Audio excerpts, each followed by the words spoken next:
Bonjour à tous, voici ce qu'il faut retenir de l'actualité. Cap sur les élections présidentielles au Brésil à G-7 de la présidentielle. Une victoire de Lula au premier tour est possible. À une semaine de la présidentielle, le Brésil entre dans la dernière ligne droite d'une campagne électorale polarisée, se résumant à un duel sans merci entre Jair Bolsonaro et Lula, dont l'élection dès le premier tour paraît possible. Si 11 candidats s'alignent au départ, c'est la lutte entre l'ancien président de gauche Luis Inácio Lula da Silva, 47% des intentions de vote selon le dernier sondage Data Fola, et le président d'extrême droite Jair Bolsonaro, 33% qui accapèrent l'attention. Ne devons parler aux indécis et à ceux qui envisagent de ne pas aller voter, a déclaré Lula lors d'un meeting dimanche devant des milliers de soutiens à l'école de Sampa Partila à Rio. C'est avec constance que les enquêtes d'opinion accordent depuis des mois un troisième mandat pour diriger la première puissance d'Amérique latine à Lula, président de 2003 à 2010 et chef de file des partis des travailleurs.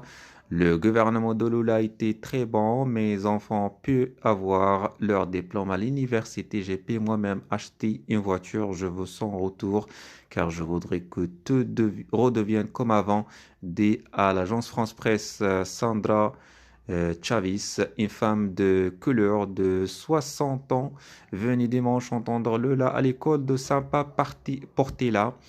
L'ancien Mitalo avait quitté le pouvoir sur des taux d'approbation stratosphériques, 87% avant de connaître la disgrâce de la présente pour corruption 2018-2019 et d'être empêché de se représenter. Son élection à 76 ans marquait un comeback remarquable. Il bénéficie d'une dynamique. Les sondages disent qu'il y a une réelle possibilité que Lula gagne dès le premier tour dès 2 octobre.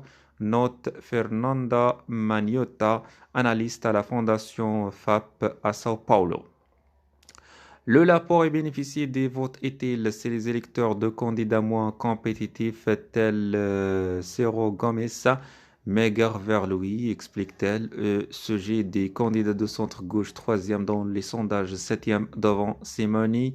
TB, centre-droit, 5%. Le vote utile qui fait beaucoup parler de lui est devenu le thème dominant de la campagne de Lula. Ces derniers jours, Lula a surfé sur une vague de soutien. L'ex-président Fernando Henrique, garde de Sceaux, 1995-2003, a demandé aux Brésiliens de voter pour la démocratie. Son ex-ministre de l'Environnement, Marina Silva, s'est ralliée à lui après une longue brouille. Des hommes politiques et des interlocuteurs de gauche d'Amérique latine ont demandé à Ciro Gomes de se retirer pour faciliter la victoire de Lula.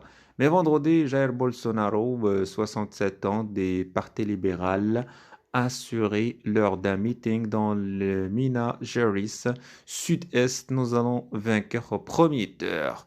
Fraude électorale. Si Dieu le veut, nous gagnerons dès le premier tour, a-t-il répété dimanche en direct sur les réseaux sociaux.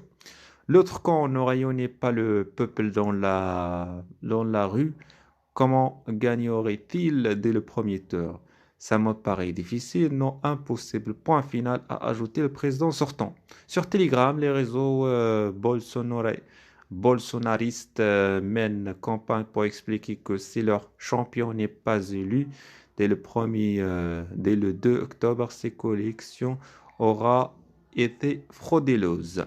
La crainte d'un remake brésilien de l'assaut des Capitole est dans tous les esprits. Ça peut être dangereux, dit Fernanda Magnotta. Bolsonaro va très probablement invoquer la fraude électorale comme Donald Trump, et cela va galvaniser ses soutiens. Car l'ex-capitaine de l'armée peut compter sur des bataillons de partisans prêts à tout. Lui-même a plusieurs fois attaqué violemment les institutions de la jeune démocratie brésilienne, telles que la Cour suprême, et mené une virulente campagne contre les urnes électroniques qui favoriseraient, selon lui, la fraude. Mais baisse soudainement le temps. Ce président imprévisible, a aussi déclaré que s'il perdu, il se retirerait de la politique. Impossible donc de prévoir la suite des événements au soir des premiers tours. La campagne de Bolsonaro et Lula a été plus marquée par des attaques personnelles voleurs incompétents que par la présentation de programmes. Merci, je vous souhaite une belle journée.